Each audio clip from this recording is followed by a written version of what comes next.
was foretold in the rings. The long circle is nearly complete. Lodged in the hollows of a now decrepit world tree, Yogg-saron is a manifestation of the horrors that lie at the heart of the nightmare. It is a mass of corruption, a thing that should not be. Its tendrils seep through the ground, emerging in countless horrifying eye stalks and limbs. Following its defeat in the Emerald Nightmare, Yogg-saron retreated into the depths of xal'atath to regain its strength.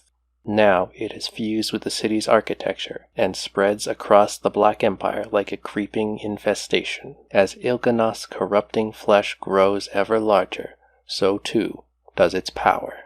Yogg-saron is a mighty minion of the old god xal'atath, and like its master, has a front row seat to the endless possibilities the void sees. Inside both its encounter in the depths of the Emerald Nightmare and the glorious sleeping city, xal'atath, Yogg-saron grants the players a small taste of these infinite truths through cryptic whispers. Ever since Legion, people have been trying to dissect the exact meaning of this entity's hints of the future, and today, I will be trying to do the same. Let us begin and take in the words of Yogg-saron, Prophet of the Void. The boy king serves at the master's table. 3 lies will he offer you? Right off the bat, I thought this fits Anduin for the Boy King, but the 3 lies is a bit unclear. You could argue his disguise in Bastion to attack the Archon is a lie of sorts. The other 2, it's very unclear, and it could be we have yet to see what those lies are yet. The only other characters which meet the description of Boy King are the Dark Iron Child of Moira, named Dagran, and Rathian. Dagran is too young to lie right now, though we cannot count out the possibility the future king of the Dark Iron Dwarves could take a turn towards the Twilight. Rathian is not really a king. Definitely a boy, but not a king. I guess he is leader of the 2 remaining Black Dragons, himself included, if Ebonhorn actually follows him. He also lies directly to players in Pandaria when he tells you he sides with the faction the player is a part of. It is possible the 2nd and 3rd lies will come in Dragonflight. When it comes to serving at the Master's table, in this case the Void, both Anduin and Rathian have been shown using forms of shadow magic before, so it is possible in the future they could be more willing to delve into the Void as the story develops. Anduin seems like a more likely case since Rathian's whole thing is he wants to avoid being a pawn of the old gods, Azeroth's top Void experts. If I had to make a final bet though, it would be Rathian. Neltharion too was a proud, uncorrupted black dragon dedicated to his duty as the Earth Warder, and the black aspect ultimately fell to the Void. Like father, like grandson. Because Rathian is not actually Deathwing's son, he is actually the son of Onyxia's sister. Perhaps the Black Flight's pull to the Void is stronger than Rathian thinks. From the earth he draws strength. Our earth, our strength. I believe this is either talking about Magni or Rathian. Magni draws from the earth, in this case what he believed to be the Titan Azeroth, and Rathian, as a black dragon, draws from the earth naturally. Neither can be absolutely certain the old gods are not using them for a new scheme. The deep places hold many horrors. Only time will truly tell which of them pulls from shadows, masked in a trusted form. The King of Diamonds has been made a pawn. This one is pretty straightforward. Magni Bronzebeard is pretty clearly serving Azeroth, or the voice he hears which he believes to be Azeroth. Either way, he is the former king of the dwarves, now made of diamond, acting as a pawn to another entity. Queen Azshara even quotes this line during her fight. That lumbering dwarf believed you could save Azeroth by empowering your shiny little heart, the gift of a sleeping titan. Yes, a titan's heart was exactly what was needed, not to heal the world, but to shatter the prison of a god. Such delicious irony. The Diamond King has been made. a pawn. A pawn, indeed. Its surface blazes bright, masking shadows below. This could be referring to either the Naru or the Heart of Azeroth. The Naru are beings of pure light which go through a void phase at the end of their life cycle, where their light transforms into void. Masking shadows below could refer to the period between light and void, where it is starting to turn but it is still shining brightly, kind of like a star about to collapse into a black hole. Or in a less literal sense, it could be saying the Naru appear to act wholly on the surface, but are hiding malevolent intent. The Heart of Azeroth is also a bright object, but that glow could simply be a cover in which the corruption of the old gods hides beneath, growing strength throughout its use in battle for Azeroth until the time comes for the mask to break and the shadow to fall. Her heart is a crater, and we have filled it. I believe this one is either referring to the Heart of Azeroth or literally Azeroth. Given the nature of the old gods and the sheer amount of time they've had to corrupt Azeroth outside and inside their prisons, it is not unlikely both at least have some void corruption hidden from detection. The heart is empowered by Azerite, which comes from the deep places of Azeroth. While a lot of it is probably genuine Titan blood, a bit of old god most likely is inside the necklace as well. As for the sleeping Titan, well, the old gods have been working on corrupting her for many, many years. At the hour of her third death, she ushers in our coming. I think on the surface this could refer to Illyria Windrunner or the sleeping Titan Azeroth. Illyria already says she feels like she has died twice, the second being when she fused with the void being on Argus. The third death may involve her losing control and becoming a herald for the old gods to use. The power of a void Naru in a fleshy elf shell could be most useful.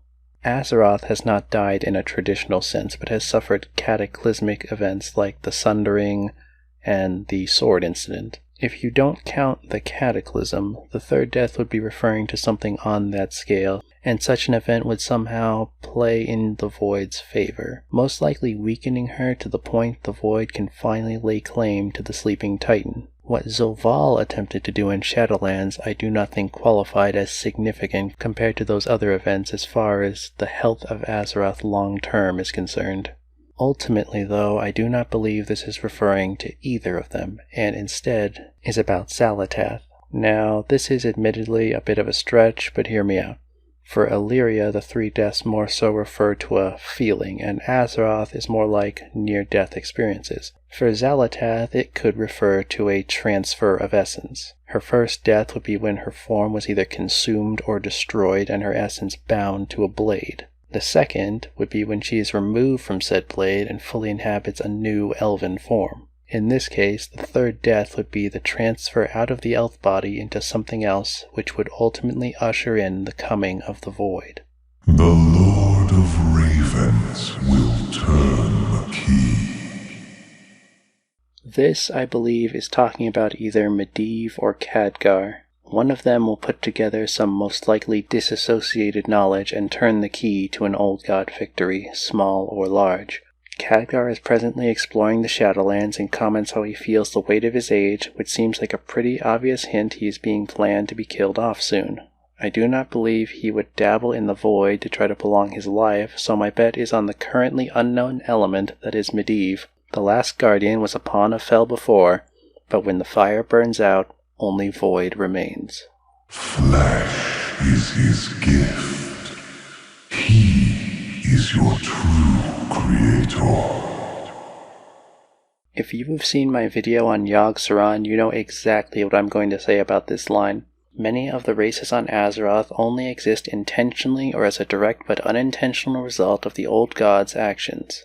Yogg-saron's curse of flesh, and Y'Shaarash's scar on the world, currently known as the Well of Eternity. The he could be referring to either of these old gods and how the vast majority of the player base owe their existence to the old gods in one way or another. This whisper does not really work for races like the Draenei or Orcs, who are aliens, or the Pandaren, whose origins are presently unknown. I do not believe you can blame the void for the creation of these things. To find him, drown yourself in the circle of stars. I think this one is pretty straightforward. N'Zoth's prison is close to a place in Azhara's raid called the Circle of Stars. If you went down there, you would probably drown, but you would find him.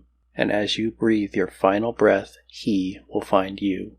5 keys to open our way. 5 torches to light our path. When I first heard this whisper in Legion, I believed it was referring to the Pillars of Creation. The Pillars are powerful artifacts which, when used together, could be made to serve the old gods. The problem is they never really do. Sure, one of them is used again in the 8.2 patch, but the other 4 not so much. Presently, I believe these whispers are referring to the 5 dragonflights. 4 of the 5 dragonflights have already been shown to be extremely useful to the old gods when corrupted.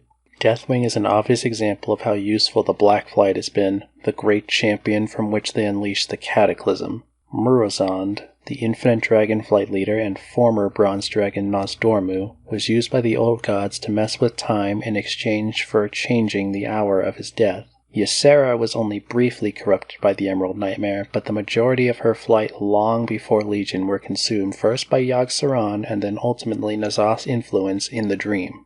The Blue Flight has not actually had any ties to the old gods or Void. Malagos did go insane, but due to trauma, not the Void. While the Red Flight has not been specifically loyal to the old gods, the Twilight and Void Dragons have been. Twisted by Deathwing and his flight, they serve as minions of the old gods. Keep a close eye and a steady guard over Alexstrasza. The Void could always use another powerful dragon as a herald of things to come. 5 lanterns now darkened. The flame they seek will light the Master's way. Like the previous quote, I believe this refers to the dragonflights. Them being darkened is probably a sign they've been whittled down to near extinction. The Black Flight is basically down to 2 male dragons, if you don't count the branch in Outland. The Blue Flight is so small they disbanded the flight altogether and are merely a group of individual dragons roaming the world who happen to share the same color. The Red Flight is pretty low because of the Death Knights in Legion, as well as all the dragons converted to Twilight or Void Drakes. The Green Flight is mostly gone from the Nightmare and, with the death of Ysera, are not in a particularly good place. The Bronze Flight is probably in the best position of the 5, but it is split between current Bronze Dragons and soon-to-be Infinite Dragons, whom are, of course, being corrupted by the old gods. The flame they seek could mean in Dragonflight the dragons attempt to regain their power or something similar to it, and in the attempt give one or several of the old gods an opportunity to cast a great shadow on Azeroth. The cunning ones kneel before 6 masters, but serve only one. This is very clearly the Dreadlords. We know they attempted to infiltrate the Void, but as it can see all possible realities, likely failed to actually deceive its masters. Though Thraxion was allegedly bound to the service of the light, Dreadlords are all over the place in the living world causing chaos. They tricked Sargeras into creating the Burning Legion. They seem to have their hands in one way or another in each of the cosmic powers, but ultimately serve death. The blind queen wields a scepter of bone. From the deep, she calls forth doom. I believe this quote is referring to the entity xal'atath. The blind queen could be, if you accept the theory of her being a weakened old god consumed by the others at the start of the Black Empire, xal'atath. Her many eyes would have been consumed, destroyed, or incapacitated, and thus her main body is blind. The scepter of bone could be referring to the dagger she was bound in, or perhaps preserved with. The dagger is said to be either the claw or a piece of another old god, and scepters are mainly for showing status, a symbol for a ruler. I believe being an old god, former or otherwise, would come with it some status. From the deep she calls forth doom could be hinting either that her body is still there under the ground and the Titans never did anything to it because, as far as they knew, there were only 4 old gods, or that there are remnants of the Black Empire underground from which she could call forth a force to bring doom to her foes. She says something in Legion which ultimately makes me think this whisper is related to her. It is ironic that the weakest of us may be the ultimate victor. Cthulhu, Yogg-saron, Yasharaj, and... well, only one would remain to consume the world that was always meant to be. If N'Zoth, Cthulhu, Yogg-saron, and Yasharaj are all either destroyed or dormant for the foreseeable future, that would make the entity xal'atath potentially the one remaining to claim the world. The vassal of life disguises treachery. Beware the eyes of green. Honestly, this quote is probably the most broad of all of them. The vassal of life could refer to any character who is a druid, a red or green dragon, a denizen of Ardenweald, Freya, Eonar, any of their followers, or even really any living thing. The vassal of life disguising treachery also is hard to pinpoint. It implies at some point in the future we will be betrayed by whoever this vassal of life is. Beware the eyes of green could also be referring to that same individual or a separate entity affiliated either with life or fel, since both usually are represented with green. Because of how broad this whisper is, I don't really think we can say for certain what its true meaning is, but I have one guess.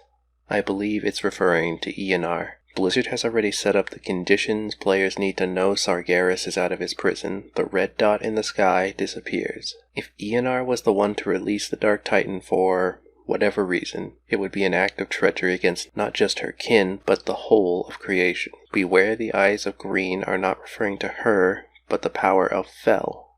Free to resume his crusade with renewed vigor, the Dark Titan would bathe many worlds in green fel fire. The Void would prefer Sargeras stay where he is, until Azeroth has been properly prepared. When their mistress beckons, 9 ravens take flight. Each seeks a prize to earn her favor. Originally, I thought this was referring to Sylvanas and her Valkyr, and it still fits fairly well as the Valkyr do move at her command, winged servants as they are, but I am of the opinion this is actually referring to Azeroth and the Titan Keepers. There are 9 Keepers on the planet, each of them working to ensure Azeroth's well-being and ultimately her favor when she matures. The beckoning of Azeroth is most likely similar to what Magni claims, visions granted by the Titan and feelings from her slumber, guiding them indirectly as she still dreams. The Golden One claims a vacant throne. The crown of light will bring only darkness. The Golden One in this case for a long time I thought was Turalyon, who is filling in for Anduin as King of Stormwind during Shadowlands, but now I think it's actually Pelagos, the new Arbiter, who is golden and is effectively placed on a throne, the spot the Arbiter judges souls. The Crown of Light is obviously the reforged Helm of Domination, the Crown of Wills. It is a light crown which makes the user immune to domination magic. The crown brings darkness could be interpreted in 2 different ways. Either when making the Crown of Wills, the Primist used some light in the process, and like the Naru, in time it will fall to a void state. Or it is not the crown itself, but the wielder who ultimately falls to darkness, and as a symbol of authority of sorts, you could say the crown brought darkness. Darkness in this case being the void in some way. Either way, Pelagos will ultimately lead to a void victory in the Shadowlands. Before the last shadow falls, the Father of Sleep shall savor his feast. The last shadow falling on the surface could refer to the defeat of N'Zoth. However, I believe it means when the void descends on the world. The last shadow falling is the void claiming the world. The Father of Sleep is a title worn by Muzala, a troll Loa who up until the events of Shadowlands was, for the most part, consuming the spirits of the dead. This on the surface implies Muzala was feeding well up until N'Zoth's fall, which doesn't really make a lot of sense. Alternatively, you could make a case the Father of Sleep is referring to the creator of the Emerald Nightmare, Yogg-saron. Before the Void fully claims Azeroth, Yogg-saron, the Beast of 1,000 Maws, will savor his victory as the Void claims the world. He shall savor his feast as he consumes the last flickers of light. And with that, I have covered every whisper of the Void Prophet Il'gynoth. Sadly, with the fall of Ny'alotha, our guide through the infinite truths has been lost forever. We have no choice but to walk blindly through horrors beyond our imagining. One can only hope for the eventual return of the Black Empire and that new voices will whisper to us. Hopefully this time, we will listen. Power devours all, and I